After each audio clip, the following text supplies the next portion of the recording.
Hey everyone, so I wanted to do a video to show you my understory mango. I got this in about 2016. It's a Haden mango, and I'm in Florida Zone 9B, Central Florida. And I was just concerned that I was going to lose this mango to cold weather, and so I decided to plant it in this understory. We're under an understory, as you can see up there. We got a fence back there, and then we got all kinds of weeds around this thing. It stays nice and I guess you can say warm. So through the winter, I think we had maybe 3 nights below freezing this year, and this thing was not impacted one bit. There wasn't one sign of cold damage. No leaves dying, no branches dying. Having your mango in an understory serves to protect it. It's just it grows a little slower. So this tree's older, but the tree that I have that's out more so in the sun has grown, faster than this one.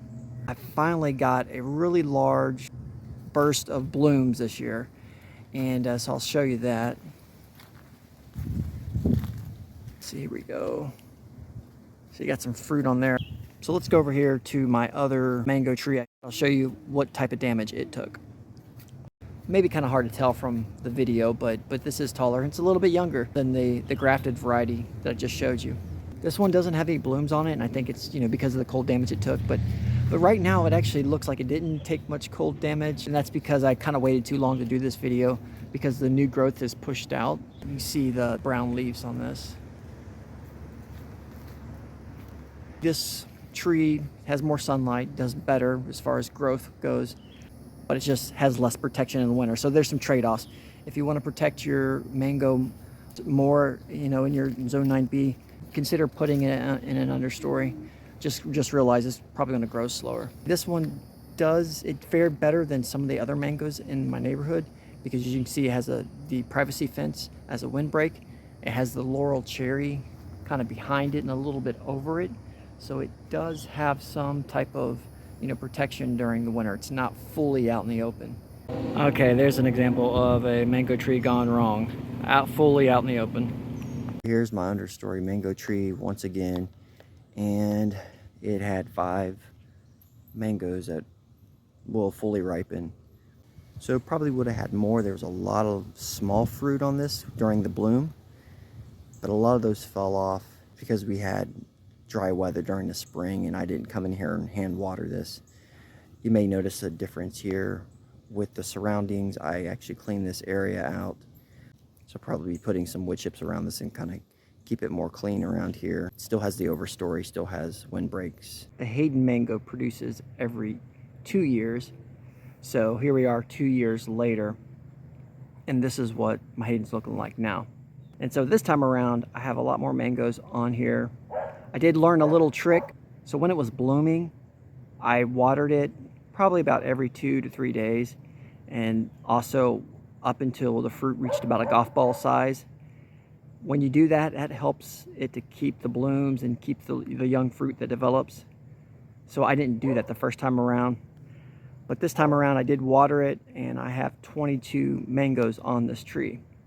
Now, as you notice, I have this pot here. So I did find one of these mangoes on the ground the other day, and the raccoons got into it. So I'm assuming the raccoons got up in the tree and knocked it down. It could have been the squirrels. But what I did is I put this pot around the tree. That's just too big of an obstacle for them to climb around. So I have not had any damage since then. I'm going to do a separate video on that. So I'm actually good with the amount of mangoes it's producing. It may produce more out in the sunlight, but it is protected here, so I don't have to worry about it in the wintertime. It's not taking any freeze damage. If you were, say, somewhere in South Florida, yeah, plant it out in the sun. It'll grow quicker. You probably have more mangoes. But if you're in Zone 9B, I would say diversify. Have some mango trees out in the sun. Have some in an understory. That way you take a freeze one year. The one that's out in the sun, it might take some damage. It won't produce fruit that year, but your ones in the understory may. So the tree is thriving. As you can see, it's growing. The canopy is getting larger.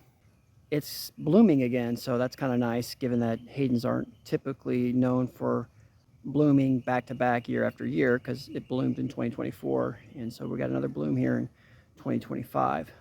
But there has been some transition. The understory, you can see Used to be a big ear tree right here where the sky is open. So there's still one right here, and it's been pruned back. But because of Hurricane Milton, we lost that huge ear tree, and the canopy's opened up quite a bit. This still has the protection of the ear tree right behind it, and privacy fence, and this oak tree, and these trees over here as windbreaks. So it still has a little microclimate here. This actually worked out that I lost that canopy because it's going to get more sun and we'll be able to grow at a quicker rate. So in contrast to that Haden mango, here's my exposed mango tree. Because we had such a mild winter for the last 2 years, it's been growing really well. And it's got a really thick bloom on it, as you can see. So again, the benefit for mangoes to be out in the sun is that they grow better and they'll produce better. So I definitely encourage you to try to grow mangoes in zone 9B. Use your understories. You can diversify and put some out in the open as well. And then as the tree grows, you can always cut away the canopy and give it more sun, just like I demonstrated here. Thanks for watching. God bless.